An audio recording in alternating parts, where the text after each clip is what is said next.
श्री गणेशाय नमः। श्री सरस्वती नमः। श्री वेदपुरुषाय नमः। श्री सद्गुरुचरणकमलेभ्यो नमः। ॐ तत्सत्। श्रीमते रामचन्द्राभ्यां नमः। वाक्यकारं वररुचिं भाष्यकारं पतञ्जलिं पाणिनिं सूत्रकारं च प्रणतोऽस्मि मुनित्रयम्। देहं सदा परिभवग्नमभीष्टदोहं तीर्थास्पदं शिवविरञ्चिनुतं शरण्यम्। भृत्यार्तिहं प्रणतपालभवाब्धिपोतं वन्दे महापुरुषते चरणारविन्दम्।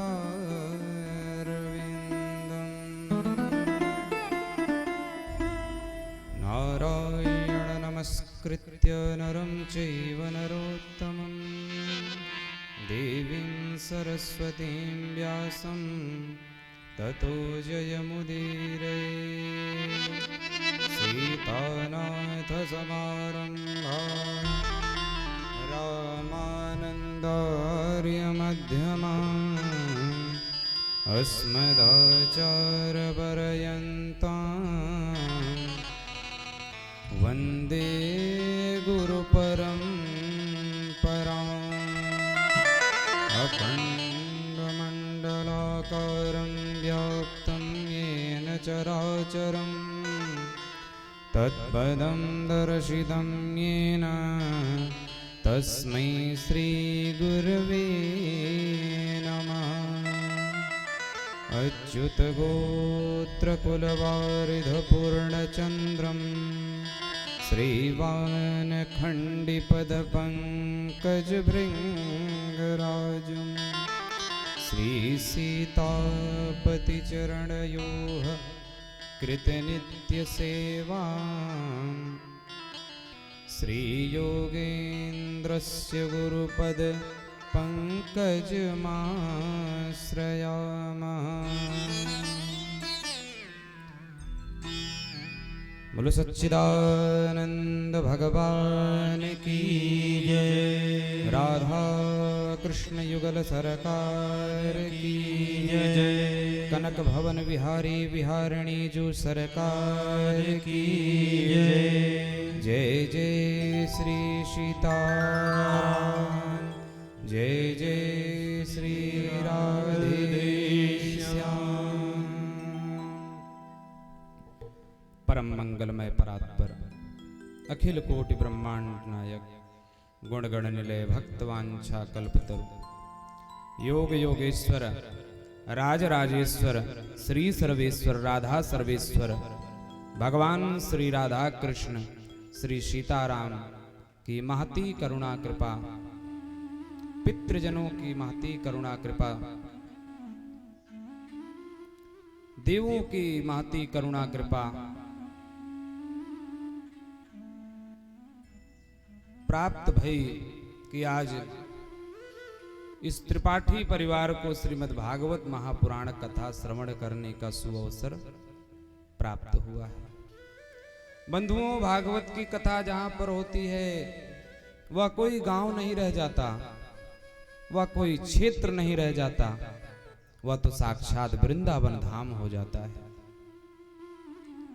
आप लोग सरसवा गांव में नहीं, तिवारी जी के घर पर नहीं आए हैं, आप लोग साक्षात वृंदावन धाम में आए हैं। और इस वृंदावन धाम में आकर के भगवान की दिव्य कथा मात्रैक जीवनम, जो संतों का धन है, जो वैष्णवों का धन है, जो सत्पुरुषों का धन है कथा, उस दुर्लभ कथा का रसास्वादन करने के लिए आए हैं। दास पर मां सरस्वती की महती करुणा कृपा, सुखदेव जी की महती करुणा कृपा है कि आप लोगों को दास कुछ सुनाने के लिए यहां पर उपस्थित है। हिमालय के उच्च शिखर पर विराजमान भगवान भूत भावन भोले बाबा मां पार्वती दास पर कृपा बरसाएं। कनक भवन में विराजमान युगल सरकार श्री सीताराम जी की कृपा दास पर बने, मां सरस्वती की कृपा दास पर हो कि आप लोगों को कुछ श्रवण करा सकूं। कथा में संकीर्तन का अपना महत्व होता है, वेद मंत्रों का अपना महत्व होता है।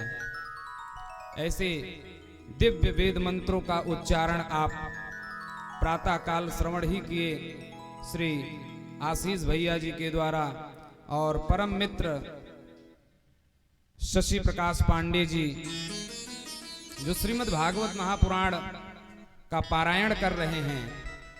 क्षमा चाहते हैं, पुजारी जी का नाम उमेश मिश्रा जी, जो साक्षात हनुमान जी की तरह जिस चीज की आवश्यकता पड़ती है उस चीज को लेकर के प्रकट हो जाते हैं। पूजा में जिस किसी भी वस्तु की आवश्यकता होती है उस वस्तु को लेकर के प्रकट हो जाते हैं, आ जाते हैं, उपस्थित हो जाते हैं।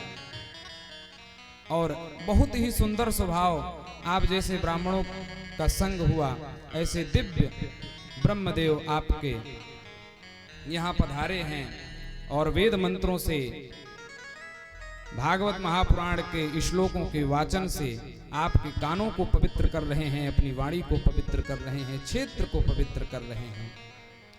ऑपरेटर भैया से हमारा निवेदन है, अनुरोध है कि थोड़ा हमारी आवाज ये खींच रहा है माइक, इसको ठीक कर दीजिए। और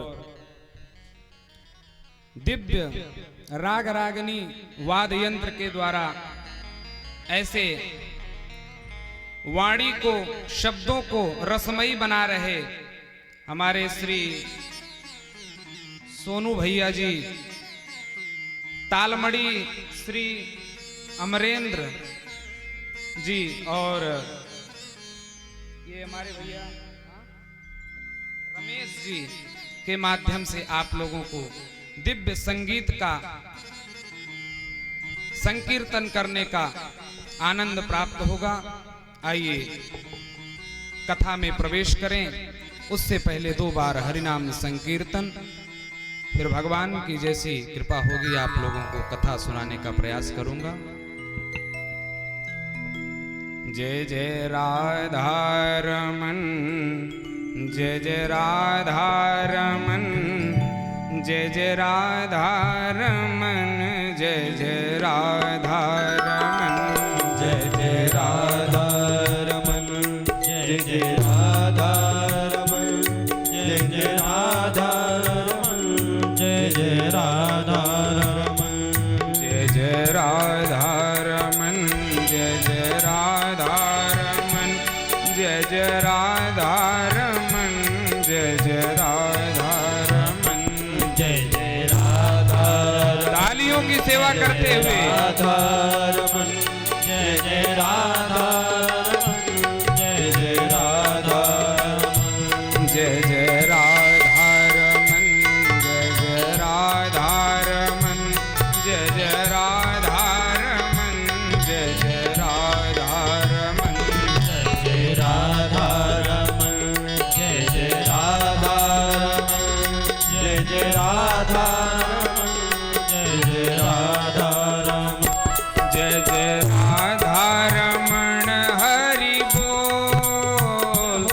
जय जय राधा रमण हरि बोल। जय जय राधा रमण हरि बोल। जय जय राधा रमण हरि बोल। जय जय राधा रमण हरि बोल। जय जय राधा रमण हरि बोल।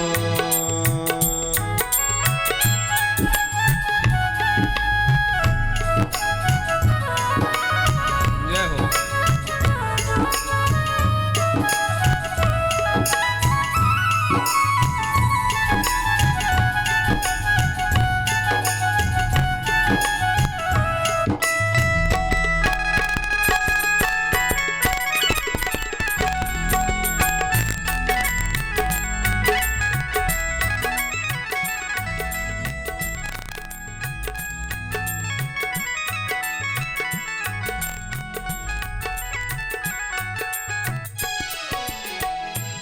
जय जय राधा रमन जय जय राधा रमन जय जय राधा रमन जय जय राधा रमन जय जय राधा रमन जय जय राधा रमन जय जय राधा रमन जय जय राधा रमन जय जय राधा रमन जय जय राधा रमन जय जय राधा रमन जय जय राधा रमन जय जय राधा रमन जय जय राधा रमन जय जय राधा रमन जय जय राधा रमन जय जय राधा रमण हरि बोल। जय जय राधा रमण हरि बोल। हो जय जय राधा रमण हरि बोल। जय जय राधा रमण हरि बोल। जय जय राधा रमण हरि बोल। जय जय राधा रमण हरि बोल। जय जय राधा रमण हरि बोल। जय जय राधा रमण हरि बोल। हरि हरि हरि बोल हरि हरि हरि बोल हरि हरि हरि बोल हरि हरि हरि बोल। हरि हरि हरि बोल हरि हरि हरि बोल। हरि हरि हरि बोल हरि हरि हरि बोल। राधा रमण हरि बोल। जय जय राधा रमण हरि बोल। जय जय राधा रमण हरि बोल। जय जय राधा रमण हरि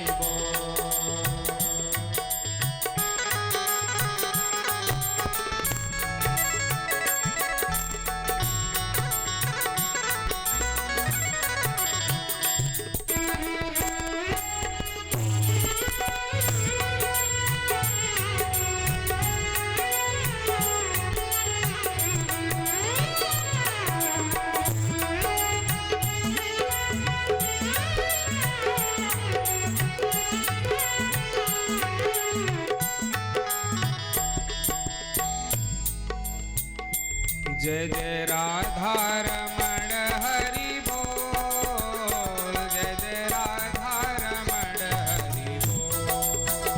जय जय राधा रमण हरि बोल।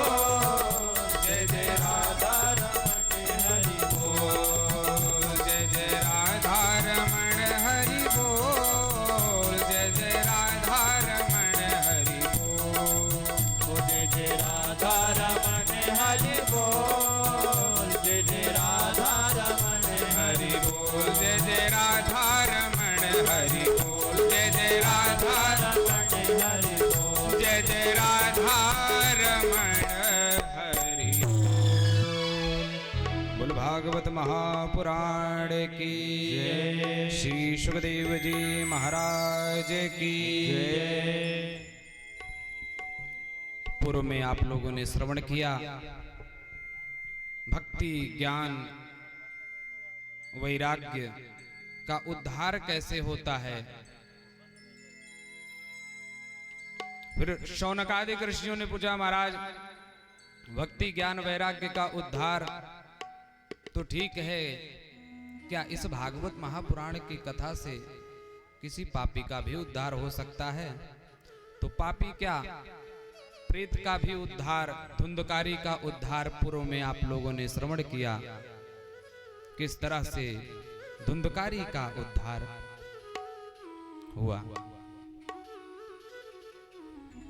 अब जब धुंधकारी का उद्धार शौनकादिक ऋषियों ने सुना तो आह्लादित हो गए। वाह महाराज, इतनी सुंदर कथा कि प्रेत का भी उद्धार करा देती है। धन्य है भागवत की कथा। गुरुजी, इस भागवत की विधि क्या है? किस विधि से इस कथा को श्रवण करें? कैसे भागवत की कथा को श्रवण किया जाए? जो भागवत की कथा को श्रवण करे किन किन नियमों का पालन करे? वक्ता कैसा होना चाहिए? श्रोता कैसा होना चाहिए? 7 दिन कथा होवे तो किन किन बातों का ध्यान रखना चाहिए? यह सब विधि बतलाएं आप। तब श्री सूत जी महाराज कहते हैं कि ऋषियों, श्रीमद् भागवत महापुराण की कथा श्रवण करने के लिए वक्ता का उत्तम चयन करना चाहिए। कैसे वक्ता का चयन? वक्ता वैष्णव हो और वैष्णव के साथ साथ विप्र हो। देखिए, कथा का 2 पक्ष है। एक पक्ष है अनुष्ठान और एक पक्ष है सत्संग।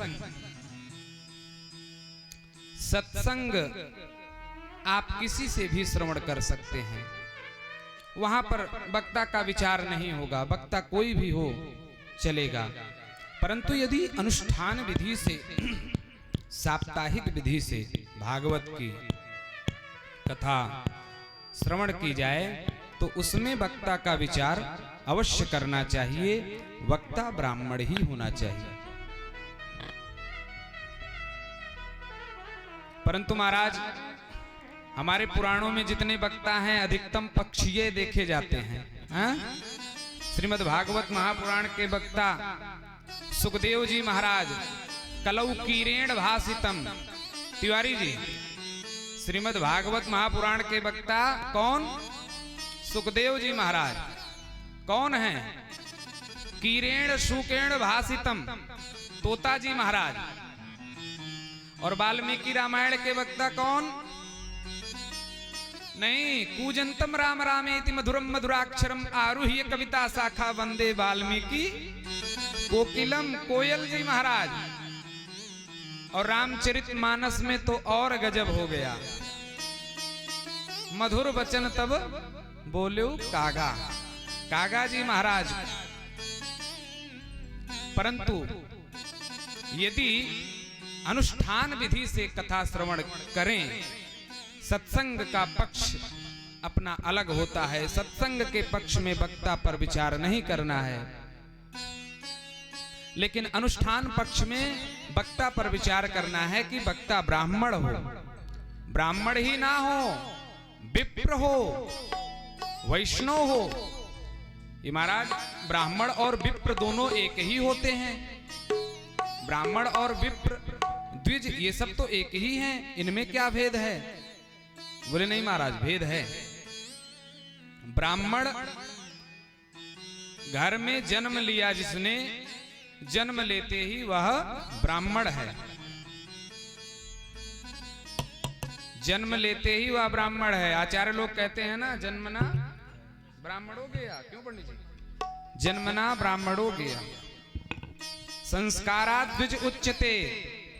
और जब उसी बालक का आगे चल करके 8 वर्ष ब्राह्मण मुपनयेद गर्भाष्टमेवा, 8 वर्ष की आयु में शास्त्रों में विधान है ना, जब यज्ञोपवीतम परमम पवित्रम कह करके उसको यज्ञोपवीत पहना दिया जाता है। श्री राधे।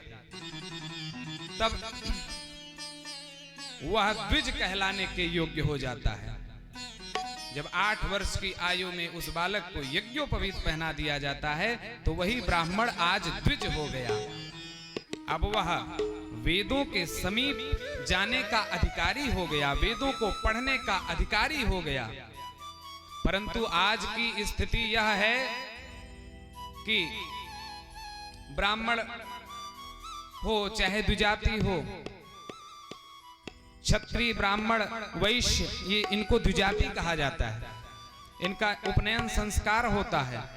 परंतु आज क्या होता है, विवाह के समय में पैंट पहने हुए वर को यज्ञोपवीत पहना दिया गया। अब उसकी ना तो यज्ञोपवीत में कोई श्रद्धा है न कुछ है, उसके लिए तो बस एक विडंबना मात्र है। और यज्ञोपवीत होने के बाद वह यज्ञोपवीत खूंटी पर टांग देता है। महाराज गायत्री प्रतीक्षा करती हैं, गायत्री 16 वर्ष की आयु तक प्रतीक्षा करती हैं कि इसने विप्र कुल में, ब्राह्मण कुल में जन्म लिया है, यह मेरी आराधना करेगा, उपासना करेगा, जप करेगा, मेरी शरण में आएगा, मेरी शरण ग्रहण करेगा। परंतु जब देखती हैं कि यह मेरी शरण में नहीं आया तो उनको कष्ट होता है। और पुराणों में वर्णन है कि यदि 7 पीढ़ी तक जिस द्विज ने अपने द्विजत्व की रक्षा ना कर पाई, यज्ञोपवीत को ना पहन पाया 7 पीढ़ी तक, तो उसे गायत्री चांडाल होने का शाप दे देती है। अभी भी समय है, 7 पीढ़ी अभी भी नहीं बीती। ब्राह्मणों के बालकों का, द्विजातियों के बालकों का उचित समय पर यज्ञोपवीत यदि ना किया गया तो भयंकर विप्लव देखने को मिल सकता है महाराज। इसलिए समय रहते संस्कार को करा देने चाहिए। ये सब संस्कार हैं, संस्कार से ही आदमी संस्कृत होता है, मनुष्य संस्कृत होता है। हम संस्कार कराएंगे नहीं और हम सोचेंगे कि हमारा पुत्र जो है वो राम हो, कृष्ण हो, सुखदेव हो, कहां से होगा? जब हम संस्कार ही नहीं कराएंगे, उचित समय पर वह संस्कारित होगा ही नहीं तो कैसे होगा? तो इसलिए महाराज वक्ता कैसा होना चाहिए? कहते हैं कि विरक्तो वैष्णवो विप्रो, विरक्त होना चाहिए, विषयों में ज्यादा भोग नहीं होना चाहिए और वैष्णव होना चाहिए। वैष्णव किसे कहते हैं महाराज? ये वैष्णव का अर्थ क्या है? वैष्णव हृदि रूपम मुखे नामम प्रसाद उदरे स्थिता पादोदकम च निर्माल्य तस्मात् वैष्णव उच्यते। जिसके हृदय में भगवान कनक बिहारी की छवि विराजमान हो, जिसके मुख में प्रातः काल उठते ही श्री सीताराम और सोने के पहले श्री सीताराम, श्री राधे श्याम का उच्चारण हो, जो भगवान को भोग लगा करके पावे, बिना भोग लगाए ना पावे, जो भगवान के चरणोदक प्रसाद को ग्रहण करे, उसे वैष्णव कहते हैं। जो तुलसी धारण करे, जो भगवत भजन में लगा रहे। वक्ता वैष्णव भी होना चाहिए, विरक्त भी होना चाहिए, विरक्ति होनी चाहिए, ज्यादा आसक्ति नहीं होनी चाहिए संसार में। और विप्र तो अवश्य होना चाहिए। विप्र अर्थ, जब वही ब्राह्मण यज्ञोपवीत के बाद, द्विजाति संस्कार के बाद वेद वेदांत पढ़ करके विद्वान बन जाता है, तपो वेदाश्च ब्रह्म, वही ब्राह्मण जब वेद वेदांत पढ़ करके जब पारंगत हो जाता है तो उसी को विप्र कहते हैं। ऐसा विप्र होना चाहिए, वैष्णव होना चाहिए, विरक्त होना चाहिए। और क्या लक्षण होने चाहिए वक्ता के अंदर? बोले कि दृष्टांत कुशलो धीरा, व्यासपीठ पर बैठ करके कथा कह रहा हो तो अंदर कोई डर ना हो, भय ना हो, एकदम धीर हो, ऐसा वक्ता होना चाहिए। वक्ता कार्योति निस्पृहा। अच्छा महाराज, कैसा वक्ता नहीं होना चाहिए ये तो आपने बता दिया कि ऐसा वक्ता होना चाहिए। कैसा वक्ता नहीं होना चाहिए? तो कहते हैं कि अनेक धर्म विभ्रांत, जिसकी अनेक धर्मों में रुचि हो, जो अनेक धर्मों को मानने वाला हो, ऐसा वक्ता नहीं होना चाहिए। एक जगह पर एक इष्ट के प्रति जिसकी अनन्य निष्ठा हो, अनन्य प्रीति हो, ऐसा ही वक्ता होना चाहिए। ऐसा नहीं कि गंगा गए तो गंगा राम, यमुना गए तो यमुना राम, शिरडी गए तो साईं राम, ऐसा वक्ता नहीं होना चाहिए। अनन्य प्रीति अपने इष्ट में होनी चाहिए। प्रत्येक धर्मों को देखिए, सम्मान सबका करिए, परंतु समर्पण भाव एक में रखिए। जैसे स्त्री घर में देवर भी है, सास भी है, ससुर भी है, पति भी है, पुत्र भी है, अन्य परिवारजन भी हैं, परंतु वह स्त्री प्रेम सबसे करती है, समर्पण भाव, सब कुछ निवेदन करने का भाव केवल अपने पति में रखती है। वैसे मनुष्य का एक इष्ट होता है, हमको एक इष्ट बनाना चाहिए, उन इष्ट में समर्पण भाव हो। जिसमें समर्पण भाव हो उसी को ही मानना चाहिए। जगह जगह जा करके सब में समर्पण भाव नहीं रखना चाहिए। निष्ठा बदलने वाला वक्ता नहीं होना चाहिए कि आज हमारी ये निष्ठा है तो काल ये निष्ठा है, ऐसा वक्ता नहीं होना चाहिए। और श्रोता के लिए भी विचार आया कि श्रोता कैसा होना चाहिए। तो विष्णु दीक्षा विहीना नाम नधिकार कथा श्रवेत, जो विष्णु दीक्षा से विहीन हो, जिसने विष्णु दीक्षा ना ग्रहण की हो, ऐसा श्रोता नहीं होना चाहिए। वैष्णव परंपरा से दीक्षित होना चाहिए। ये श्रोता के लक्षण हैं। महाराज, जो सरल तरीके से आपको भागवत की कथा समझा सके वही तो वक्ता है। खींच खांच मीज माज शास्त्र को न कीजिए, जामे रस बनो रहे वाही अर्थ कीजिए। ऐसा वक्ता होना चाहिए, ऐसा श्रोता होना चाहिए। श्रवण की विधि क्या होनी चाहिए? महाराज, जो यजमान हैं उनको बड़ी सावधानी से, बड़ी श्रद्धा से भगवान की कथा को श्रवण करना चाहिए। अन्य कामों में ना लग करके केवल भगवान में ही प्रीति होनी चाहिए, भगवान में ही निष्ठा होनी चाहिए। और जैसा खावे अन्न वैसा होवे मन, भोजन पर विशेष ध्यान देना चाहिए श्रोता को, यजमान को। ऐसा भोजन ना कर लें कि अपच हो जाए, अजीर्ण हो जाए और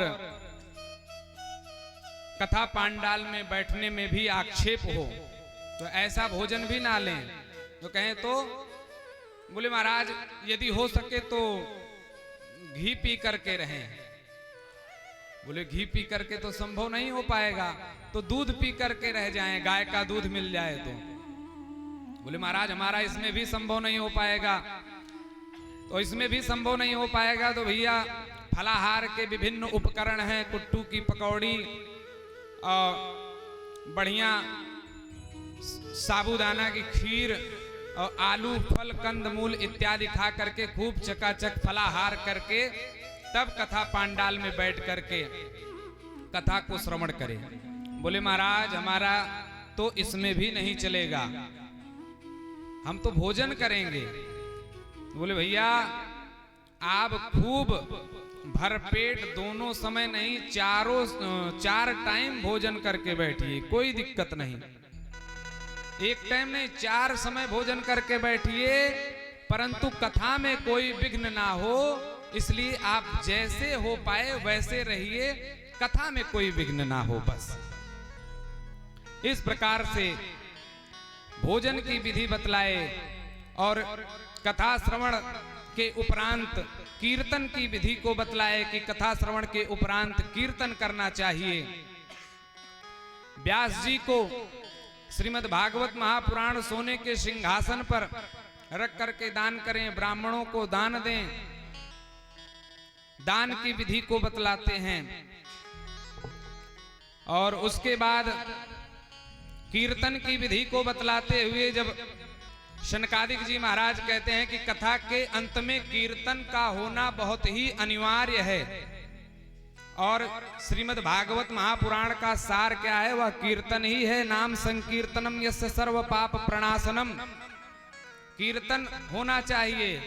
और जब कीर्तन का नाम लिया तो नारद जी महाराज अपनी वीणा को संभाल लिए, कीर्तन करने के लिए उद्यत हो गए।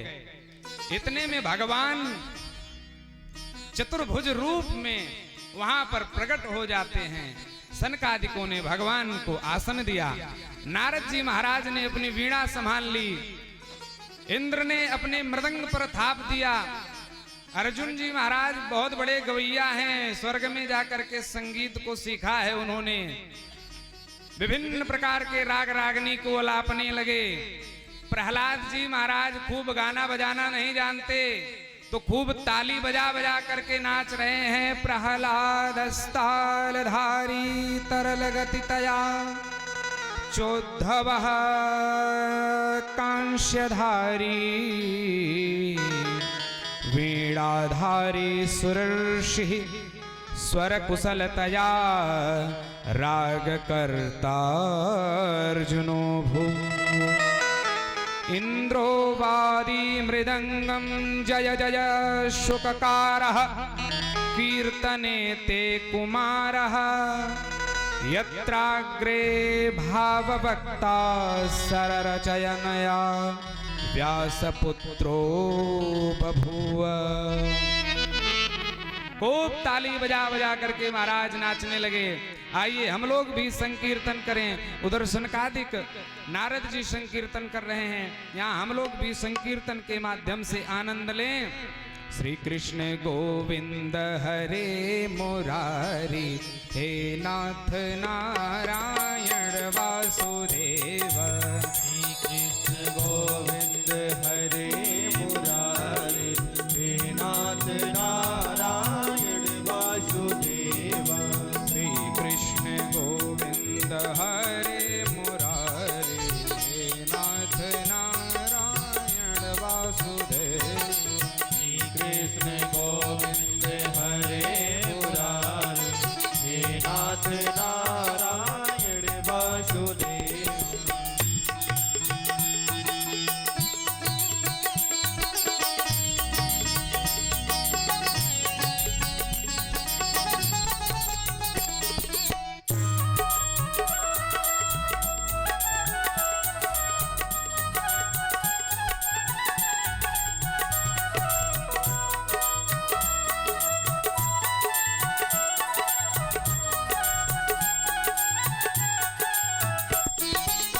कृष्ण गोविंद हरे मुरारी, हे नाथ नारायण वासुदेव।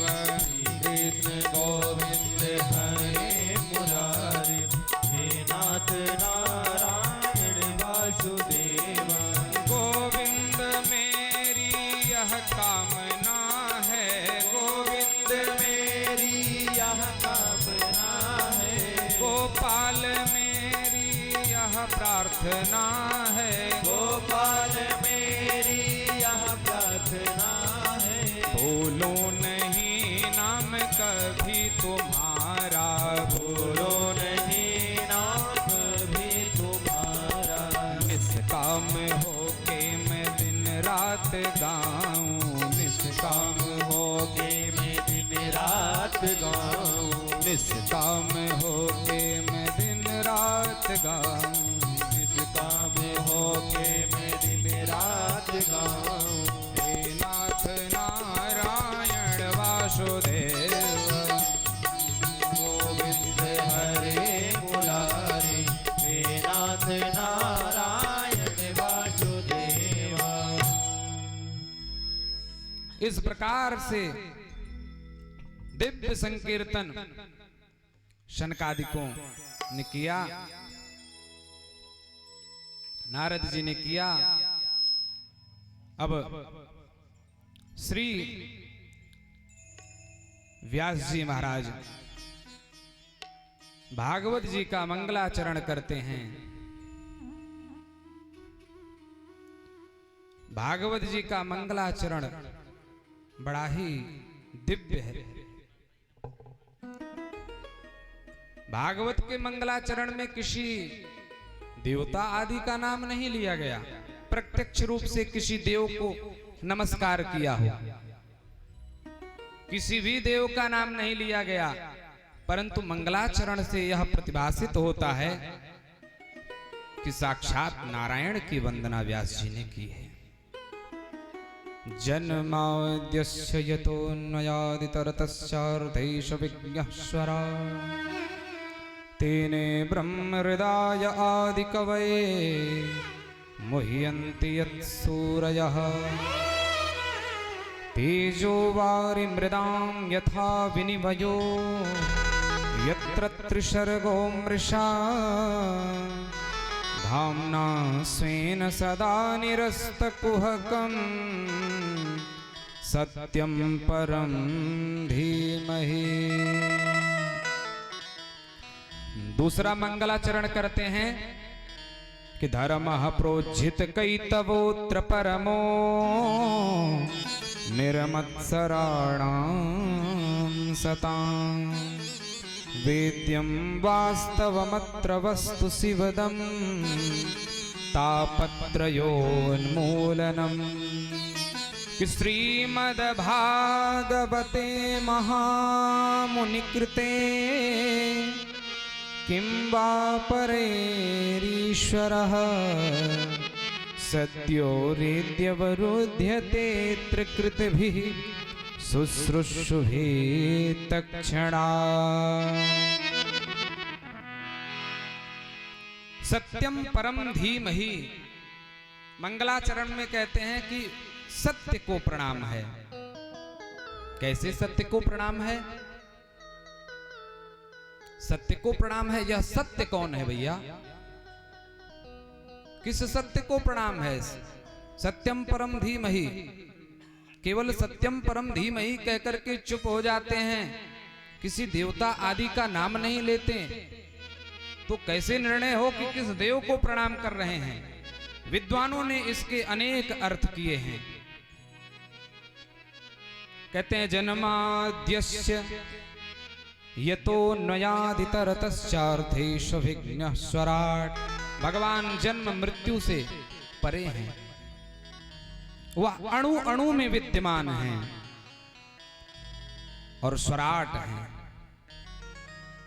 उन भगवान को किसी से कुछ लेने की आवश्यकता नहीं है।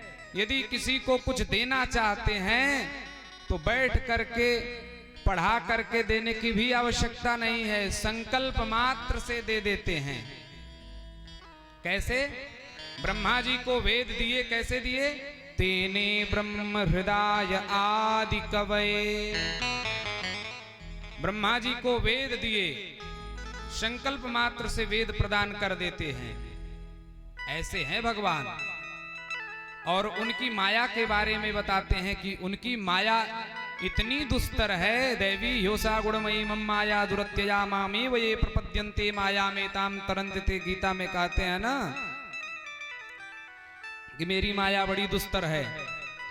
जिन ब्रह्मा जी को संकल्प के माध्यम से वेद प्रदान किया, वही ब्रह्मा जी जब भगवान ग्वाल बालों के साथ भ्रद वेणुम जठर पटयो सिंह वेत्रे च कक्षे, ग्वाल बालों के साथ बैठ करके गैया चराने के लिए गए थे, तो किसी का कुछ छीन करके खा रहे हैं, किसी का कुछ खा रहे हैं। मधुमंगल के यहाँ का लाया हुआ जब मधुमंगल के मुख का जूठा मट्ठा जब भगवान ने चखा तो ब्रह्मा की बुद्धि चकरा गई और ब्रह्मा जी ने कहा अरे ये ब्रह्म हो ही नहीं सकता। जिसको आचार विचार का ज्ञान नहीं वो कैसा ब्रह्म? और ब्रह्मा की भी बुद्धि चकरा गई। महाराज 1 साल तक परेशान रहे। तो ऐसे भगवान की माया, वह माया इतनी दुस्तर है कि मुह्यन्ति यत् सूरयः, बड़े बड़े सूर्य को मोहित कर देती है, बड़े बड़े विद्वानों को भी मोहित कर देती है। कैसे? जैसे तेजो वारि मृदाम यथा विनिमयो। तेजो माने सूर्य। जैसे सूर्य की किरण से कभी कभी हमको जल का आभास हो जाता है।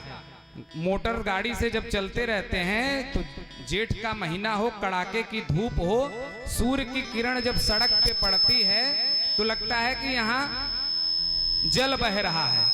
जैसे सूर्य की किरणों से तेजो वारि मृदाम यथा विनिमयो, सूर्य की किरणों से जल का आभास होता है।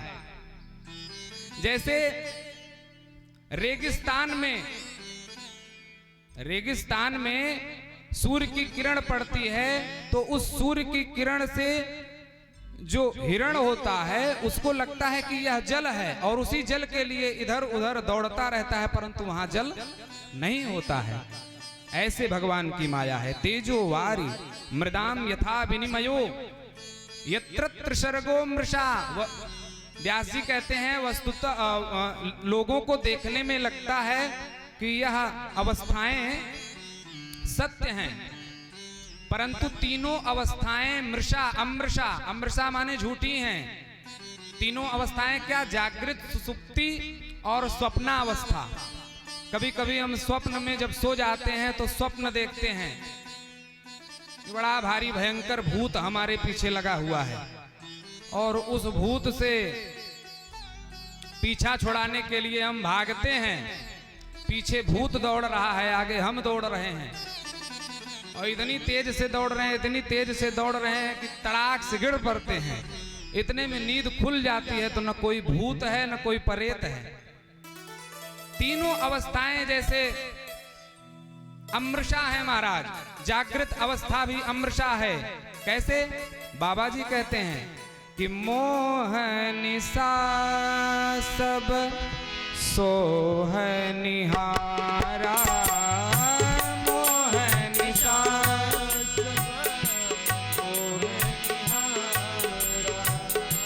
देखें स्वप्न अनेक प्रकारा, देखें स्वप्न अनेक प्रकारा, देखें स्वप्न अनेक प्रकारा, देखें स्वप्न अनेक प्रकारा।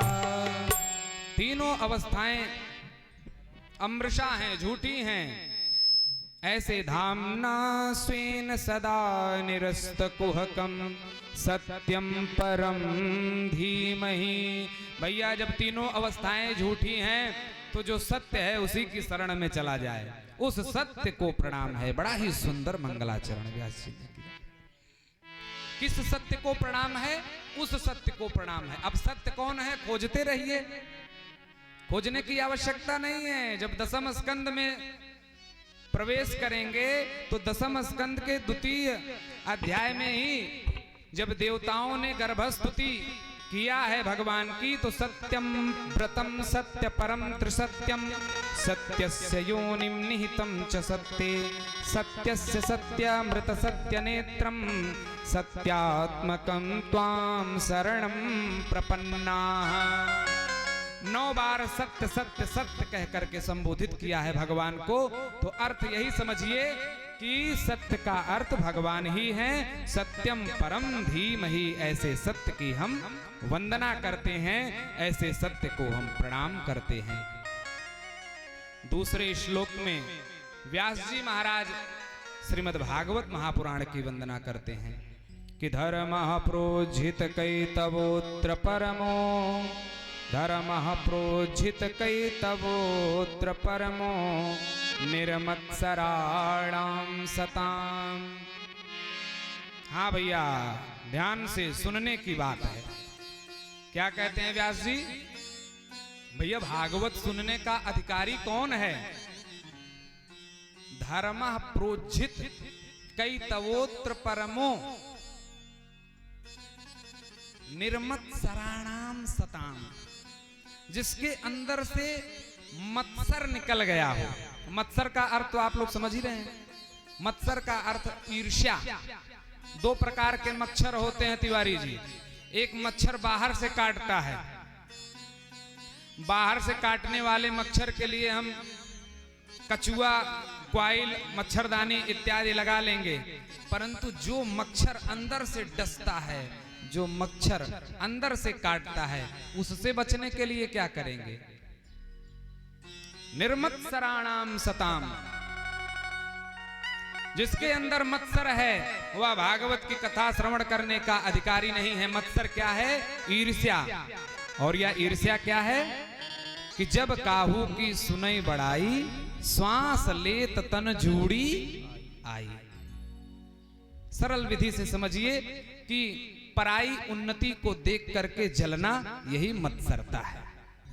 जिसके भीतर मत्सरता है उसको भागवत श्रवण करने का अधिकार नहीं दिया। वेद्यम वास्तवमत्र वस्तु शिवदम, और जिसने मत्सरता को त्याग करके भागवत की शरण को ग्रहण कर लिया, तो शिवदम, शिवदम का अर्थ होता है कल्याण, उसका कल्याण हो जाएगा। और जो तीनों ताप हैं उन्मूलनम, उन्मूलनम माने जड़ से नष्ट हो जाएगा। श्रीमद् भागवते महामुनि कृते किं वा परैरीश्वरः। और जब तीनों ताप नष्ट हो जाएगा तो सद्यो हृत्यवरुध्यते त्रिकृतिभिः शुश्रूषुभिः तत्क्षणात्। जिस क्षण हम भगवान की कथा को अपने कर्णपुटों के माध्यम से हृदयस्थ रहते होंगे, हृदयस्थ कर रहे होंगे, उसी समय आकर के भगवान कथा के माध्यम से साक्षात भगवान आकर के विराजमान हो जाते हैं। रामात् तृष्यति काल भीम भुजगो रामस्य सर्वं वसे। वाल्मीकि रामायण में आता है ना वर्णन। भगवान में और भगवान की कथा में कोई भेद नहीं है। इस भागवत जी में भी वर्णन आता है कि श्रीमद् भागवतम शास्त्रम कलौ कीरेण भासितम काल ब्याल मुखग्रास त्रास निर्णास हेतवे। काल रूपी ब्याल से बचने के लिए भागवत की शरण ग्रहण करो, यह भागवत जी कहता है। और वाल्मीकि रामायण में वाल्मीकि जी कहते हैं कि काल रूपी सर्प से बचने के लिए राम जी की शरण ग्रहण करो। रामेण प्रतिहन्यते कलिमलम रामाय कार्यम नमः। राम जी की शरण ग्रहण करो। तो कहने का भाव यह है कि भगवान में और भगवान की कथा में कोई भेद नहीं है। जब हम भगवान की कथा को श्रवण करेंगे तो सत्यो हृदय वरुध्यते त्रिकृतिभिः शुश्रूषुभिः तत्क्षणात्। तत्क्षण आकर के भगवान विराजमान हो जाएंगे। आगे व्यास जी मंगलाचरण करते हुए कहते हैं कि यह भागवत है क्या? तो निगम कल्पतरोर्गलितं फलम सुखमुखादमृतद्रव संयुतम् अपिबत भागवतम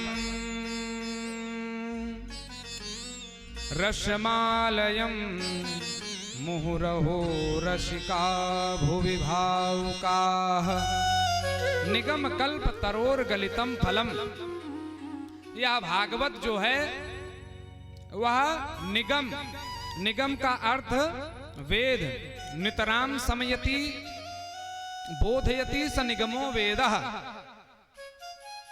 निगम अर्थ वेद, वेद को ही निगम कहा गया है। निगम कल्प उस वेद रूपी वृक्ष का पका हुआ, गला हुआ फल है श्रीमद् भागवत महापुराण। शौनकादिक ऋषियों ने कहा तो यह पका हुआ, गला हुआ फल है महाराज, बहुत अच्छा फल है, पका है, गला है। यदि खट्टा निकल गया तो, खारा निकल गया तो नहीं नहीं नहीं नहीं, खट्टा नहीं निकलेगा। क्यों? क्योंकि शुक मुखाद मृतद्रव संयुचम। सुखदेव जैसे तोते का मुख लगा हुआ है, इसलिए खट्टा नहीं होगा। और कहा जाता है कि तोता जिस फल में मुख मार दे वह फल या तो मीठा हो जाता है, या तो पहले से ही जो फल मीठा रहता है तोता उसी फल में मुख मारता है।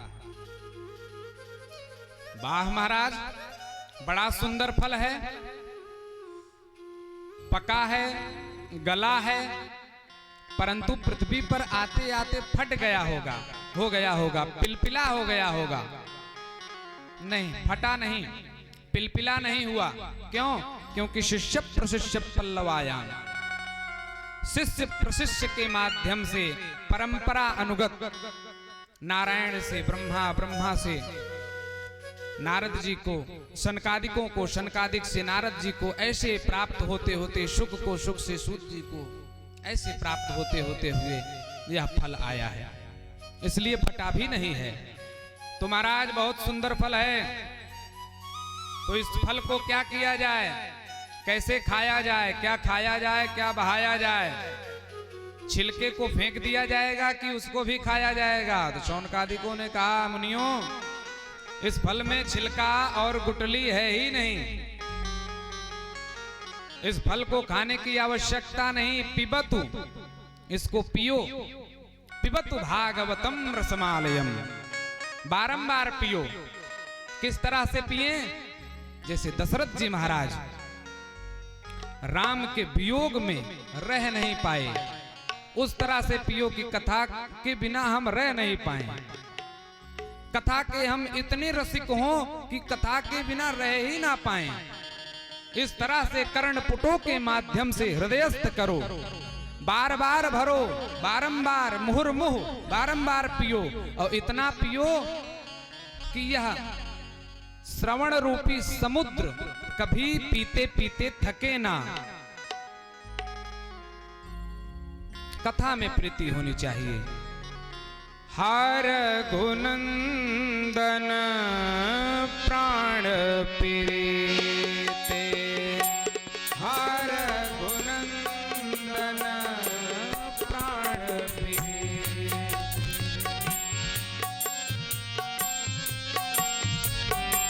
प्राण पीते,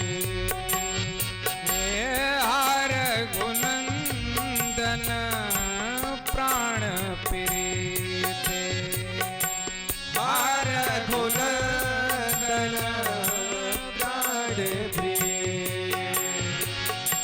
तुम बीनु जिया तब बहुत दिन बीते, तुम बीनु जिया बहुत दिन। अभी राम जी को गए थोड़े ही दिन हुआ था, राम जी को गए थोड़े दिन हुआ था कि सुमंत्र जी से कहते हैं कि सुमंत्र जाओ मेरे राम को लेकर के आओ, राम के बिना मैं रह नहीं पाऊंगा, यदि राम नहीं आया तो मैं मर जाऊंगा, यदि राम नहीं आएगा तो मैं जीवित नहीं रहूंगा, मेरे राम को लेकर के आओ सुमंत्र, शीघ्र जाओ मेरे राम को लेकर के आओ।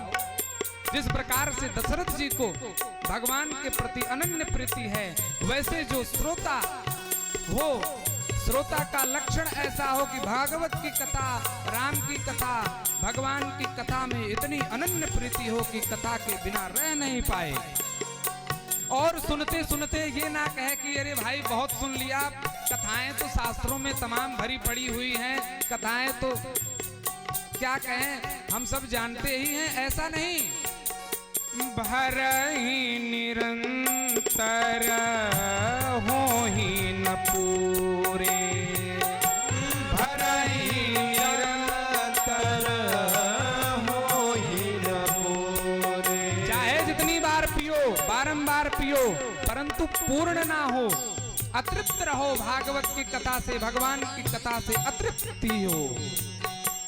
और भगवान नाम उच्चारण में, भागवत की कथा में, कथा श्रवण में, कथा कहने में यदि अतृप्ति महसूस हो रही है तो समझ लो आपके अंदर भगवत भक्ति जागृत हो रही है। भरहि निरंतर होहि न पूरे, भरहि निरंतर होहि न पूरे,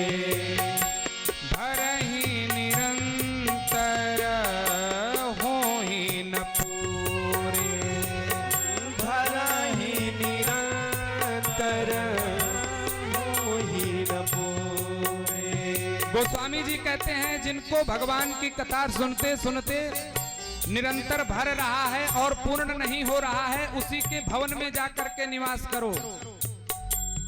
तिनके भवन बसहु तुम रो रे, तिनके भवन बसहु तुम रो रे, हर गुनंदन प्राण प्रीते, हर गुनंदन प्राण प्रीते।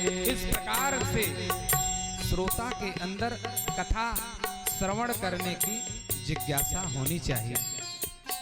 निगम कल्प तरोर गलितम फलम शुक मुखाद मृतद्रव संयुतम पिबत भागवतम रसमालयम। कहते हैं कि बारंबार पियो मुहुर्मुहु रसिका भुवि भावुकः। बारंबार कौन पिएगा? जो भावुक होगा, जो रसिक होगा। जो रसिक नहीं होगा, जो भावुक नहीं होगा, वो भगवान की कथा में आएगा तो एक ना एक कमी खोजेगा। क्या कमी खोजेगा? कि इस मैट को ऐसा बिछवाना चाहिए था, एक टेंट थोड़ा ऐसा हो गया तो वैसा हो गया। जिसको कथा के प्रति रुचि नहीं होगी वो कमियों को खोजेगा, और जिसको कथा के प्रति रुचि होगी वो भगवान की कथा को श्रवण करेगा। भर ही निरंतर हो ही न पूरे। इस प्रकार से दिव्य मंगलाचरण को किया। श्री सूत जी महाराज नैमिषे निमिषक क्षेत्रे ऋषयः शौनकादयः सत्रम स्वर्गाय लोकाय सहस्र सममासत। सूत जी महाराज से शौनकादिक ऋषियों ने प्रश्न किया कि गुरुजी,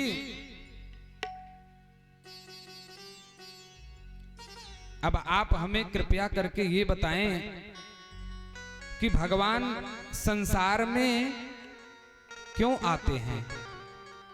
संसार के मनुष्यों के लिए श्रेयस्कर साधन क्या है? कल्याण का साधन क्या है? कलिकाल के मनुष्यों के लिए कल्याण का साधन क्या है? भगवान कृष्ण ने देवकी के गर्भ से क्यों अवतार लिया? भगवान के अवतार कितने हुए?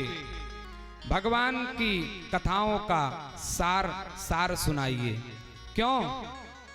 क्योंकि समय किसी के पास होगा नहीं, इतनी कथा नहीं श्रवण कर पाएगा, इसलिए जो सार हो वो सुनाए। किम श्रेयः शास्त्र सारक स्ववतार प्रयोजने, किम कर्मा केवतारश्च धर्मकं शरणं गतः। किम श्रेयः कल्याण का साधन क्या है? 6 प्रश्न किए शौनकादिक ऋषियों ने सूत जी महाराज से कि गुरुजी कल्याण का साधन क्या है? किम श्रेयः शास्त्र सारक, शास्त्रों का सार क्या है? स्वअवतार प्रयोजने, भगवान किस प्रयोजन से, किस हेतु से अवतार लेते हैं? किम कर्मा, और अवतार जब लेते हैं तो क्या करते हैं? के अवतारस्य, भगवान के अवतार कितने हुए? और जब भगवान श्री कृष्ण लीला संवरण करके अपने परम धाम को चले जाते हैं तो यह धर्म किसकी शरण में जाता है? क्योंकि साक्षात रामो विग्रहवान धर्म, भगवान ही धर्म है। तो जब भगवान अपनी लीला को संवरण करके चले जाते हैं तो धर्म किसकी शरण में जाता है? इन सब प्रश्नों को आप हमें बतलाएं। तो भैया, भगवान जब देखते हैं कि संसार में धर्म की हानि हो रही है, धर्म की ग्लानि हो रही है, तो भगवान अवतार ले लेते हैं कि जब जब हो ही धर्म के हानि, जब जब हो ही धर्म के हानि, बाढ़हि असुर अधम अभिमानी, बाढ़हि असुर अधम अभिमानी, तब तब प्रभु धरि विविध शरीरा, तब तब प्रभु धरि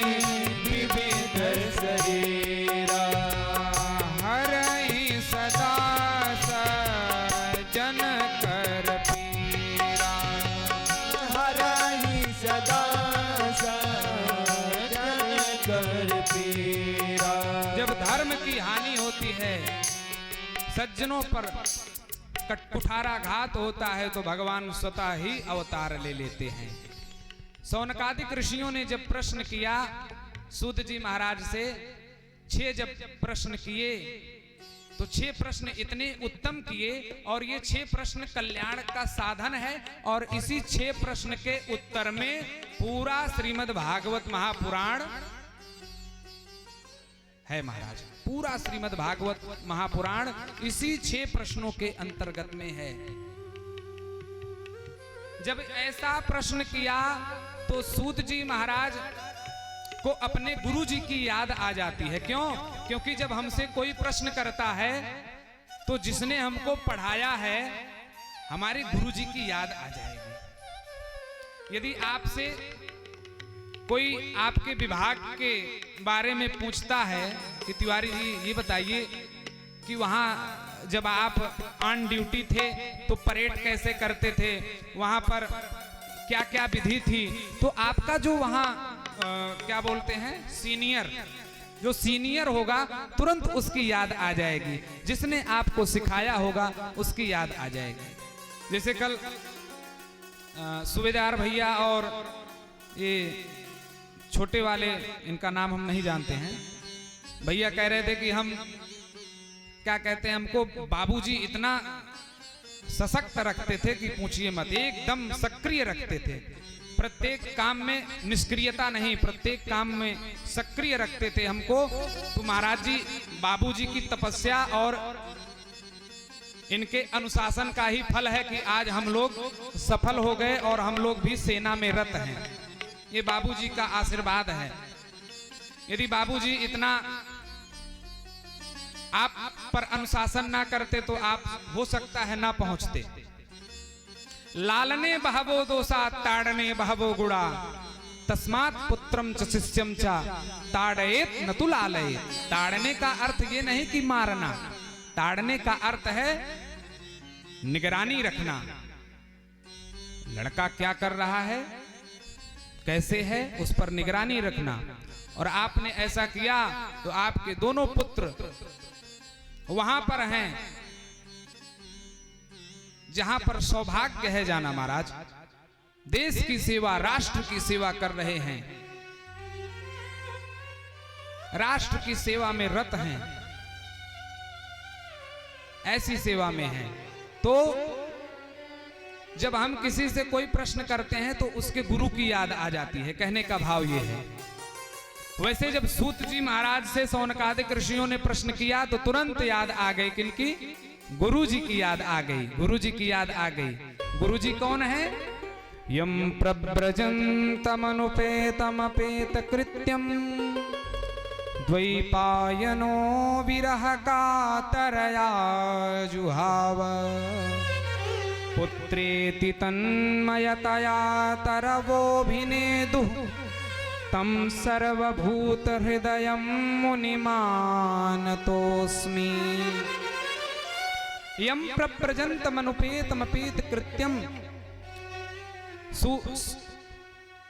सुखदेव जी महाराज की वंदना करते हैं, सुखदेव जी महाराज की वंदना करते हैं। क्या कहते हैं कि यम प्रव्रजन्तम गच्छन्तम। महाराज सुखदेव जी महाराज ऐसे हुए कि मां के गर्भ में थे। सुखदेव जी महाराज का पूर्व चरित्र आप सब लोग जानते हैं, संक्षेप में थोड़ा कह देते हैं हम कि अमर कथा श्रवण करा रहे थे भगवान शिव पार्वती जी को। अमर कथा श्रवण करा रहे थे शिव जी पार्वती जी को कि पीछे सुखदेव जी महाराज बैठे थे, अंडज के रूप में बैठे थे। और पार्वती जी से कहा कि देवी जी कथा सुनना, परंतु कथा में सोना नहीं। प्रायः लोग कथा में आकर के सो जाते हैं। कथा होवे जहां श्रोता सोवे, वक्ता मूढ़ पचाया रे। और जहां होवे स्वान तमाशा, और तनिक न नींद सताया रे। कथा में बहुत नींद आती है, कथा में खूब नींद आती है, परंतु जहां कहीं स्वान तमाशा नाच नौटंकी हो रहा होगा वहां नींद नहीं आएगी। और नींद आएगी भी तो जाकर के मुंह पे पानी का छींटा मार करके आके बैठ जाएंगे सचेत होकर के, परंतु कथा में खूब नींद आएगी। कथा होवे जहां श्रोता सोवे वक्ता मूड पचाया रे। तो कथा में सोना नहीं चाहिए। शिवजी ने कहा कि देवी ना सोने के लिए एक उपाय है। क्या उपाय है? मैं आपको कथा सुनाऊंगा, आप हुंकारी भरिएगा। जैसे दादाजी कथा सुनाते थे, छोटे बच्चों को कथा सुनाते थे तो बेटवा हूं हूं कहत रहा, तभी आनंद आता। कहानी वहानी किस्सा गावा सुनावा तो हूं हूं अगर क्यों ना कहा तो आनंद ना मिले। तो हूं हूं करिएगा देवी जी। देवी जी ने कहा ठीक है, हूं हूं करेंगे। और कथा अमर कथा प्रारंभ हुई। देवी जी हूं करते करते चौथे दिन की कथा में सो गई। अब वह जो पीछे अंडज बैठा था वह तोते का रूप ले लिया। उस तोते ने सोचा कथा में कोई विघ्न ना होवे, तो उसी ने हूं करना प्रारंभ कर दिया। और जब कथा संपन्न हुई, जोर का जयकारा लगाया भगवान शिव ने। बोलो राधा कृष्ण भगवान की जय। तो देवी ने कहा अच्छा प्रभु तो ये बताओ कि नारद जी क्या कह रहे थे? तो शिव जी ने कहा अरे आप कथा नहीं सुन रही थी क्या? नहीं प्रभु क्षमा करिएगा, मुझे नींद आ गई थी, मैं सो गई थी, क्षमा करिएगा प्रभु। तो ये हूं कौन कर रहा था? पीछे देखते हैं तो एक तोता दिखाई पड़ता है। शिव जी को लगा कि इस अनाधिकारी ने कथा को श्रवण कर लिया। अनाधिकारी के हाथ में यदि कोई अच्छी भी वस्तु चली जाए तो बहुत भयंकर हो जाता है महाराज। अनाधिकारी जान करके उसको मारने के लिए दौड़े। वह तोता दौड़ता हुआ व्यास जी के आश्रम आकर के व्यास जी के पत्नी के गर्भ में प्रविष्ट हो गया। वही हैं सुखदेव जी। अब सुखदेव जी 12 वर्ष हो गया गर्भ में ही हैं, बाहर निकलने का नाम नहीं ले रहे हैं। व्यास पत्नी जाकर के व्यास जी से कहती हैं कि अरे क्या बताऊं स्वामी जी, मेरे गर्भ में जो बालक है मुझे ऐसा प्रतीत होता है कि वह वेद वेदांतों का पाठ कर रहा है और यह बाहर नहीं आ रहा है। व्यास जी ने कहा बेटा बाहर आ जाओ। सुखदेव अंदर से आवाज आई नहीं पिताजी, बाहर आएंगे तो भगवान की माया घेर लेगी। भूमि परत भा ढाबर पानी, भूमि परत भा ढाबर पानी, जिम जी वही माया लिपटानी, जिम जी वही माया लिपटानी, भूमि परत भा ढाबर पानी, भूमि परत भा ढाबर पानी, जिम जी वही माया लिपटानी,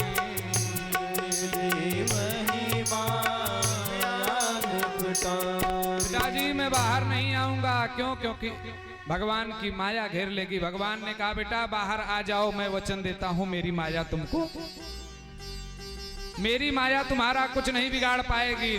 और महाराज सुखदेव जी महाराज का जन्म हुआ। यम प्रप्रजंतम गच्छन्तम, निकल गए। नालोक छेदन संस्कार भी नहीं हुआ, जैसे जन्म लिए वैसे ही निकल गए।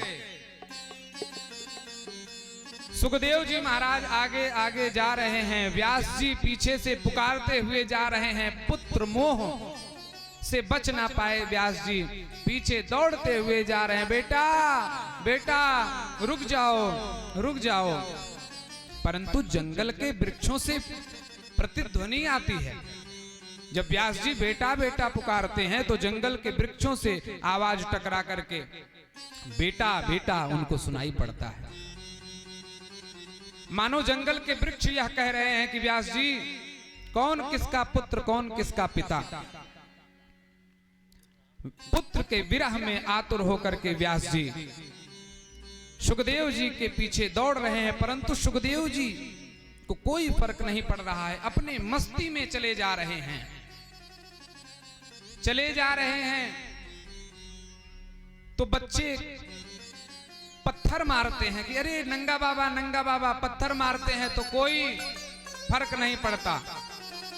और सुंदर इतने हैं, दिगंबरम वक्त्र विकीर्ण केशम, बड़ी घुंघराले बाल, बड़ी बड़ी भुजाएं, सुंदरियां देख करके मोहित हो जाती हैं।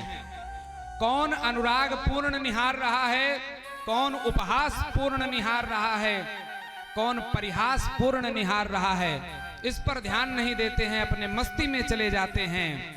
ऐसे गुरु जी का हम ध्यान करते हैं। बोलो सुखदेव जी महाराज की जय। सुखदेव जी महाराज को प्रणाम किया, गुरु जी को प्रणाम किया सूत जी महाराज ने। उसके बाद कहते हैं कि मुनियों, आपने जो प्रश्न किया कि संसार का सार क्या है, मनुष्यों के कल्याण के लिए क्या करना चाहिए, मनुष्य का कल्याण कैसे हो, किम श्रेयः, कल्याण का साधन क्या है, आपने जो पहला प्रश्न किया उसका उत्तर सुन लीजिए।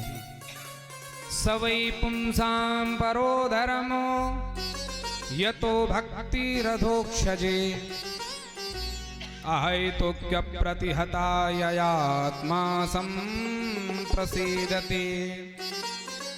सवै पुंसां परो धर्मो, भगवान की भक्ति करना यह परम धर्म है। यतो भक्ति रथोक्षजे, भगवान की भक्ति करो, यही कल्याण का साधन है। कैसी भक्ति? नई भक्ति 9 दिन की। प्रायः लोग कहते हैं कि अब हम भी हनुमान चालीसा पढ़ेंगे। तिवारी जी रिटायर होकर के आए हैं, बढ़िया मानस का पाठ करते हैं, 4 बजे से प्रारंभ कर देते हैं, बड़ा अच्छा लगता है। तिवारी जी बहुत सुंदर लगता है जब आप रामायण के एक एक चौपाई को पढ़ते हैं और उसका जब अर्थ करते हैं तो सुनने में बड़ा अच्छा लगता है।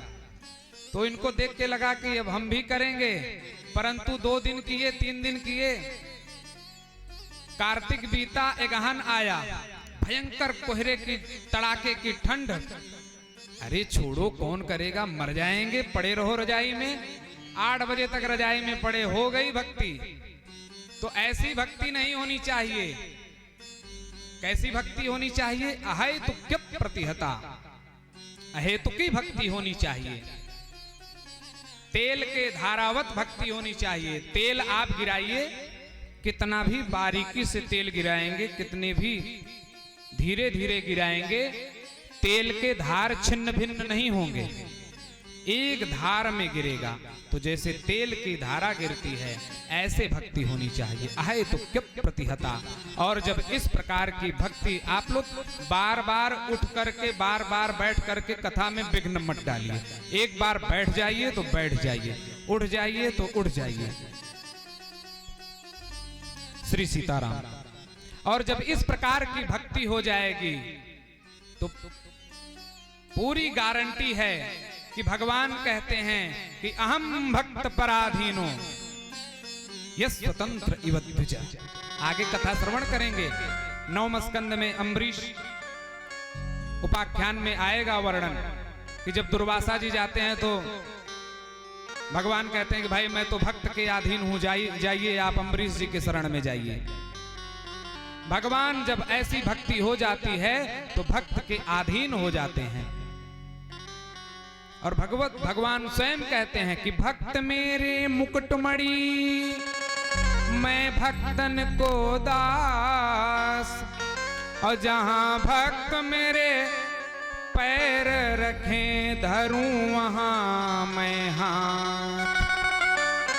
भक्त मेरे मुकुट की मणि हैं, जहां जहां मेरे भक्त पैर रखेंगे वहां वहां मैं अपने हाथों को रख दूंगा। पीछे पीछे मैं चलूं, कभी न छोड़ूं हाथ। ये भगवान का वचन है। अरे भाई, भगवान तो कहते हैं सकृदेव प्रपन्नाय तवास्मीति च याचते अभयम सर्वभूतेभ्यो ददाम्ये तद्व्रतम मम। यह मेरा व्रत है जो मेरी शरण में आ गया। न में भक्ता प्रणश्यति, उसका कभी नाश नहीं होता। अरे भाई, उनकी शरण में जाओ तो वो बड़े करुणा वरुणालय हैं।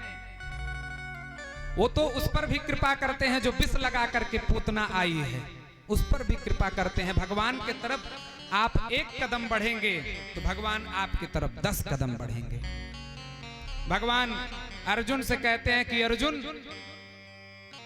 मैं इत्र फुलेल भक्तों के इत्र फुलेल से नहीं प्रसन्न होता हूं, जितना तुम्हारे रथ को चलाता हूं तो उस रथ के घोड़े के टाप से जो धूल उड़ती है और वह धूल आकर के मेरे मस्तक पर जब पड़ती है तो उस धूली से मैं जितना तृप्त होता हूं उससे ज्यादा तृप्त और मैं किसी से नहीं होता हूं। आहा, उस धूली से मैं तृप्त हो जाता हूं। वो धूली जब मेरे हृदय पर वक्षस्थल पर आकर के विराजमान हो जाती है, मस्तक पर आकर के विराजमान हो जाती है तो मैं आनंदित हो जाता हूं। भगवान तो भक्त के लिए सब कुछ करने को तैयार हैं, परंतु हम भक्त तो बने। इस प्रकार से भक्ति की महिमा सूत जी महाराज ने बताई कि अहेतुक्य प्रतिहता ययात्मा संप्रसिद्धति, भक्ति करनी चाहिए। मुनियों, आपने कहा कि भगवान का अवतार कितना हुआ, तो भगवान का पहला अवतार हुआ सनक सनंदन सनातन सनत कुमार।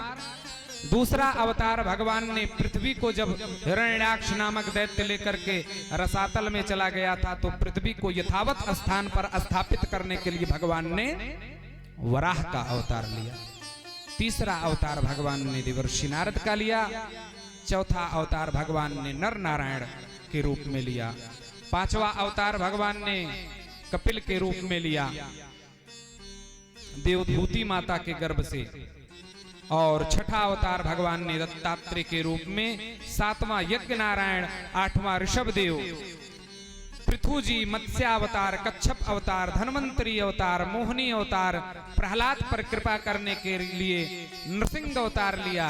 15वां अवतार भगवान ने वामन अवतार लिया। 16वां अवतार आतताई अधर्मी क्षत्रियों का संहार करने के लिए परशुराम के रूप में लिया। और 17वां अवतार भगवान ने कलयुग के कलुषित प्राणियों के मन को, मलिन मन को स्वच्छ करने के लिए, मलिन हृदय को निर्मल बनाने के लिए व्यास के रूप में अवतार लिया, जिन्होंने 18 पुराण, महाभारत आदि ग्रंथों को लिखा है। और 18वां अवतार हमारे राम जी का हुआ। बोलो राघवेंद्र सरकार की जय। 19वां अवतार बलराम जी का, 20वां अवतार कृष्ण, और 21वां अवतार बुध, 22वां अवतार कल्कि, 23वां अवतार हंस, 24वां अवतार भगवान का यज्ञ रूप में होता है। हे मुनियों, ये सब अवतार भगवान ने देश काल परिस्थिति को देखते हुए लिया। कालम कर्म स्वभावम चा, जहां जिस की आवश्यकता पड़ी वहां बन गए। रसातल में पृथ्वी लेके हिरण्याक्ष चला गया था तो सूकर बन गए। समुद्र मंथन करना था तो कच्छप बन गए। वनस्पतियों का ज्ञान लेना था मनु जी को तो मत्स्यावतार ले लिया। परंतु भगवान के 2 पूर्ण अवतार हुए हैं। क्या? 24 अवतार में भगवान के 2 पूर्ण अवतार हैं। 4-20 अवतार धर्यो जन की करी सहाय, राम कृष्ण पूर्ण भये महिमा कही न जाय।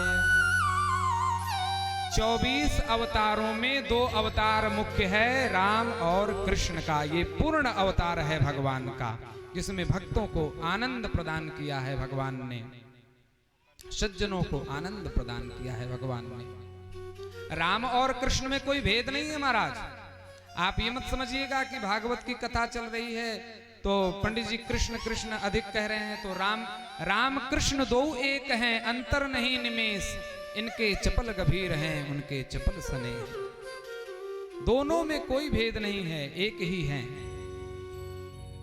शौनकादिक ऋषियों ने कहा, गुरुजी अब आप ये बतलाइए कि यह भागवत महापुराण व्यास जी ने कब लिखा, कैसे लिखा, किस परिस्थिति में लिखा, किस युग में लिखा?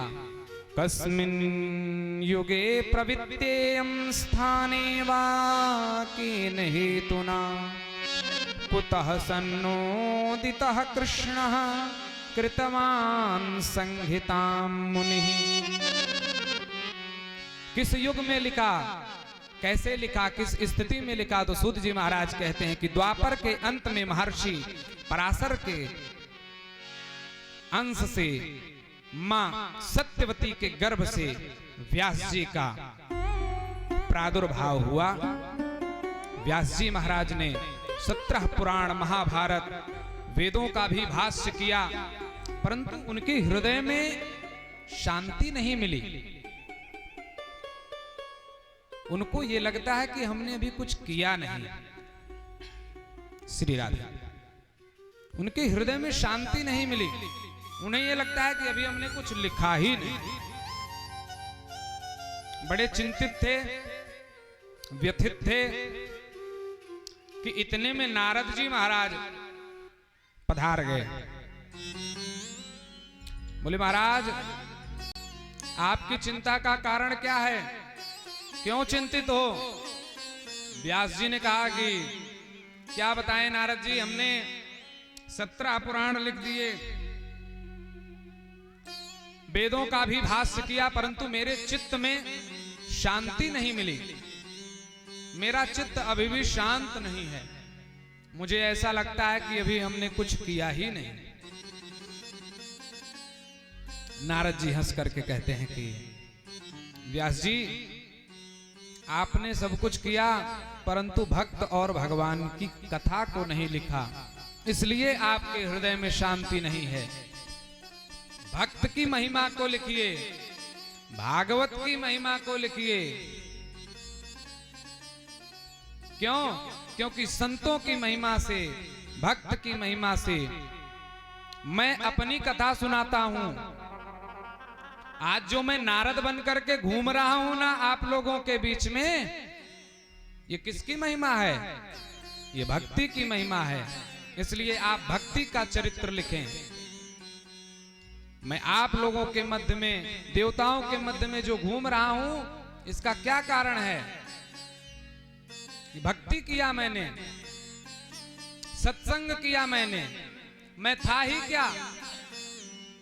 मैं पिछले जन्म की कथा सुनाऊं तो मैं एक दासी पुत्र था व्यास जी।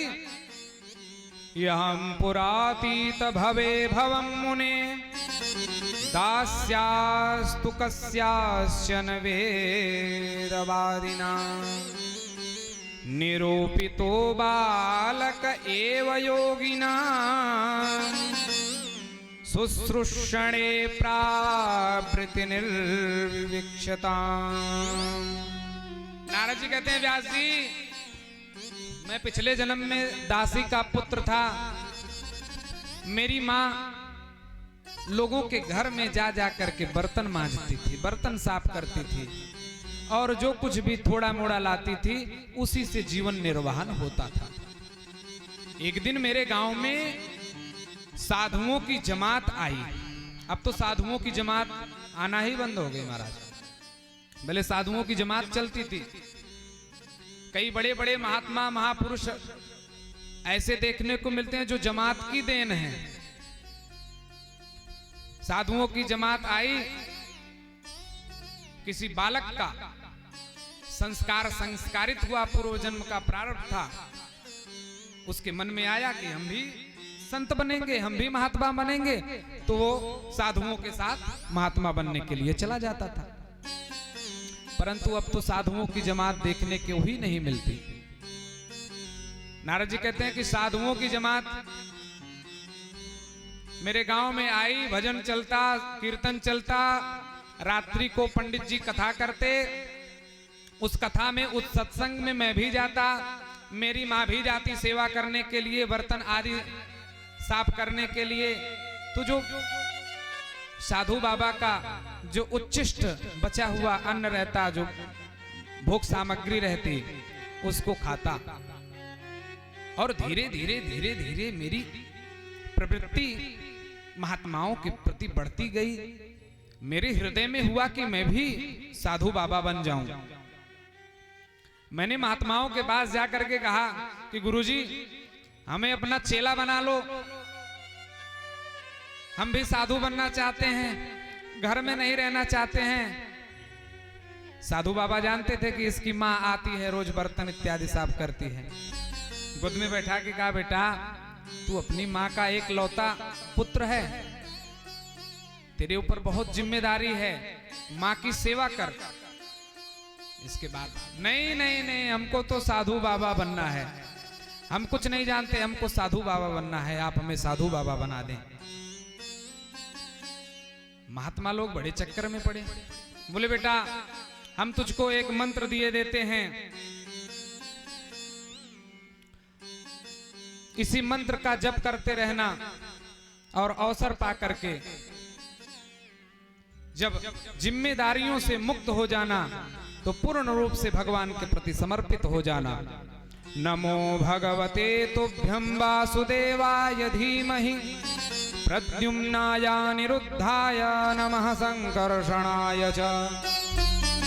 द्वादशाक्षर मंत्र प्रदान किया नारद जी को। अब नारद जी महाराज माला झोली लेकर के सदा सर्वदा भगवान के भजन में लग जाते। महात्मा लोग तो अपना चले गए, नारद जी महाराज भजन में ही लगे रहते। नारद जी महाराज भजन में ही लगे रहते।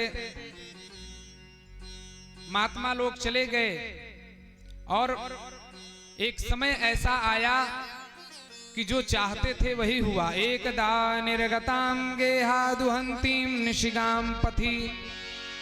नारद जी व्यास जी से कहते हैं कि व्यास जी एक दिन मेरी माँ गाय दोहने के लिए गाय के पास गई कि प्रारब्ध के वशीभूत होकर के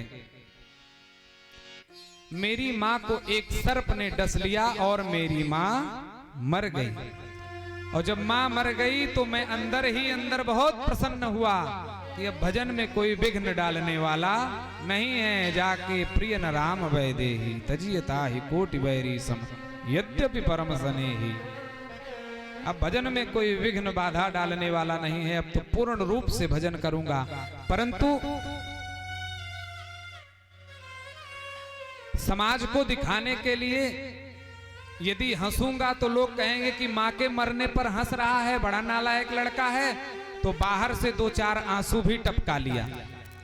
माँ का क्रियाकर्म करके मैं उसी दिशा में चला गया जहां पर महात्मा लोग गए थे और वहां पर जाकर के मैंने भगवान के भजन में रत हो गया। जो महात्माओं ने मुझे मंत्र बताया था उसी को जपने लगा। चिरकाल तक जपा, बहुत दिनों तक उस मंत्र को जपा। नमो भगवते तुभ्यं वासुदेवाय धीमहि प्रद्युम्नाय निरुद्धाय नमः संकर्षणाय च। मंत्र को जपा, बहुत जपा। भगवान की इतनी कृपा हुई कि प्रलय की स्थिति आ गई। प्रलय आ गया और सब सृष्टि जलमग्न हो गई। आकाशवाणी हुई कि नारद जी इस जन्म में नहीं, अगले जन्म में भगवान की कृपा आपको प्राप्त होगी। और महाराज इस जन्म में मैं साक्षात ब्रह्मा का मानस पुत्र होकर के उत्पन्न हुआ। और भगवान की कृपा देखिए कि भगवान ने अपनी दिव्य पीड़ा मुझे प्रदान की। देवदत्ता मिमां पीड़ा स्वर ब्रह्म विभूषिता मूर्छयित्वा हरिकथा गायमानश्चराम्यहम्।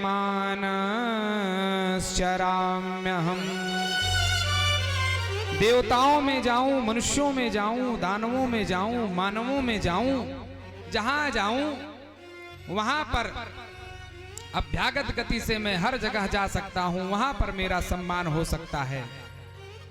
इस प्रकार से नारद जी ने जब अपने पूर्व काल की महिमा व्यास जी को बतलाई तो व्यास जी प्रसन्न हो गए और व्यास जी को नारद जी ने चतुर् श्लोकी भागवत प्रदान किया। 4 श्लोकों में भागवत को दिया। अहमेवासमेवाग्रे नान्यद्यत् सदसत्परं पश्चादहं यदेतच्च यो शिष्येत सोऽस्म्यहम्। चतुश्लोकी भागवत नारद जी ने व्यास जी को दिया और व्यास जी ने उसी भागवत को, अब भागवत जी तो चतुश्लोकी में प्राप्त कर लिया, अब उसको क्या करें? तो काव्यस्य लेखनार्थाय गणेशस्य स्मृतां मुने, काव्य के लेखन के लिए व्यास जी ने गणेश जी का स्मरण किया, गणेश जी का ध्यान किया। गणेश जी महाराज आ गए काव्य के लेखन के लिए। अब गणेश जी महाराज को भागवत की कथा लिखने दीजिए, व्यास जी को गाने दीजिए। आइए हम लोग 2 बार हरिनाम संकीर्तन करें, तब तक गणेश जी महाराज भागवत की कथा लिख चुके होंगे। जय जय राधे कृष्ण गोविंद गोविंद बोल, जय जय राधे कृष्ण गोविंद गोविंद बोल, जय जय राधे कृष्ण गोविंद गोविंद बोल, जय जय राधे कृष्ण गोविंद गोविंद बोल, जय जय राधे कृष्ण गोविंद गोविंद बोल, जय जय राधे कृष्ण गोविंद गोविंद बोल, जय राधे कृष्ण गोविंद गोविंद बोल, जय जय राधे कृष्ण गोविंद गोविंद बोल, जय जय राधे कृष्ण राधे कृष्ण राधे कृष्ण राधे कृष्ण राधे कृष्ण राधे कृष्ण राधे कृष्ण राधे राधे कृष्ण राधे कृष्ण गोविंद बोल, जय जय राधे कृष्ण गोविंद बोल, जय जय राधे कृष्ण राधे कृष्ण राधे कृष्ण बोल, जय जय राधे कृष्ण कृष्ण कृष्ण बोल, जय जय राधे कृष्ण कृष्ण गोविंद बोल, जय जय राधे कृष्ण गोविंद बोल, जय जय राधे कृष्ण गोविंद बोल, जय जय राधे कृष्ण गोविंद बोल, गोविंद बोल, जय गोपाल बोल, गोविंद बोल, जय गोपाल बोल, गोविंद बोल, जय गोपाल बोल, गोविंद बोल, जय गोपाल बोल, जय जय राधे कृष्ण गोविंद बोल, जय जय राधे कृष्ण गोविंद बोल, जय जय राधे कृष्ण गोविंद बोल, जय जय राधे कृष्ण गोविंद बोल, जय जय राधे कृष्ण राधे कृष्ण बोल, जय जय राधे कृष्ण गोविंद बोल, जय जय राधे कृष्ण गोविंद बोल, जय जय राधे कृष्ण गोविंद बोल, जय जय राधे कृष्ण गोविंद बोल, जय जय राधे कृष्ण गोविंद बोल। हरि ओम। आइए आरती के लिए सभी लोग खड़े हो जाएं और कथा सायंकाल की कथा भी बता दीजिए, लोग उपस्थित रहेंगे। हाँ, सभी लोग आ जाएं आरती के लिए, भगवान की आरती का दर्शन करें। इसके बाद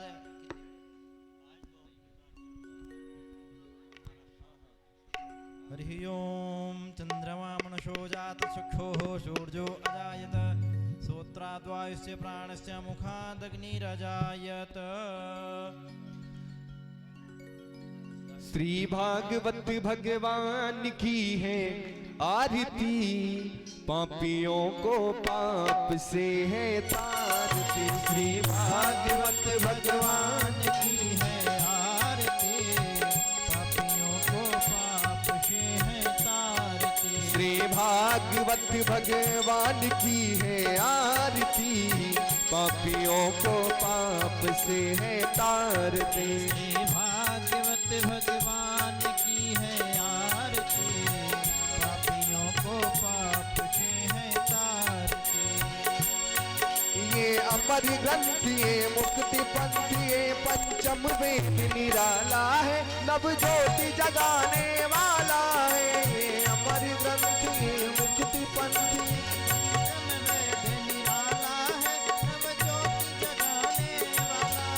हरि नाम यही हरि धाम यही, हरि नाम यही हरि धाम यही, हरि नाम यही हरि धाम यही, हरि नाम यही हरि धाम यही। जग के मंगल की आरती, पापियों को पाप से है तारते। श्री भागवत भगवान की है आरती, पापियों को पाप से है तारते। ये शांति गीत पावन पुनीत पापों को मिटाने वाला है, हरि दरस कराने वाला है। ये शांति गीत पावन पुनीत पापों को मिटाने वाला है, हरि दरस कराने वाला है। ये सुख करनी ये दुख हरनी, ये सुख करनी ये दुख हरनी, श्री मधुसूदन की आरती, पापियों को पाप से है तारते। श्री भागवत भगवान की है आरती, पापियों को पाप से है तारते।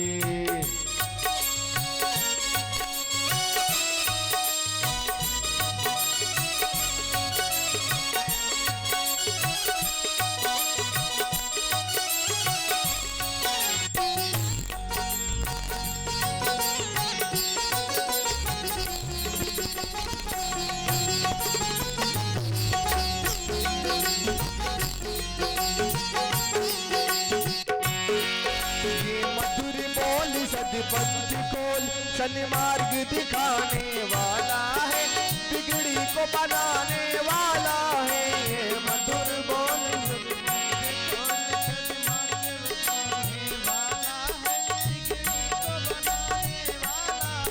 श्री राम यही घनश्याम यही, श्री राम यही घनश्याम यही, श्री राम यही घनश्याम यही, प्रभु के महिमा की आरती, पापियों को पाप से है तारते। श्री भागवत भगवान की है आरती, पापियों को पाप से है तारते। श्री भागवत भगवान की है आरती, पापियों को पाप से है तारते।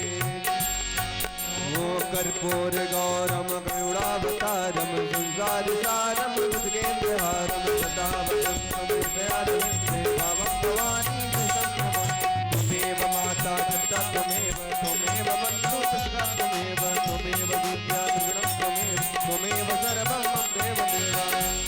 श्री भागवत भगवान की है आरती, पापियों को पाप से है तारते। श्री भागवत भगवान की है आरती, पापियों को पाप से है तारते। पापियों को पाप से है तारते, पापियों को पाप से है तारते। आरार्तिक्यं शदर्शयामि जलेन शीतलीकरणं, सुनाई नहीं दे रहा है माइक उनका। हस्तो वृक्षान्नं मन्त्रपुष्पाञ्जलिं। हरि ओम जगनेन हरि ओम जितनेन जिन्नमयजन्त देवास्तानि धर्माणि प्रथमान्याचन्यातेह नाकं महिमानः शचन्दद्रपूर्वे शाध्याः सन्ति देवाः शेवन्तिकापकुलचं भगपाटलाब्जे पुण्णागजातिगर्वीरशालपुष्पे बिल्वप्रवालतुलसीदलमञ्जरीभिः त्वां पूजयामि जगदीश्वर मे प्रसीद। नानासुगन्धिपुष्पाणि यथा कालोद्भवानि च पुष्पाञ्जलिर्मया दत्त गृहाण परमेश्वर। ओं भूर्भुवः स्वः पुराणपुरुषोत्तमाय नमः। मन्त्रपुष्पाञ्जलिं समर्पयामि।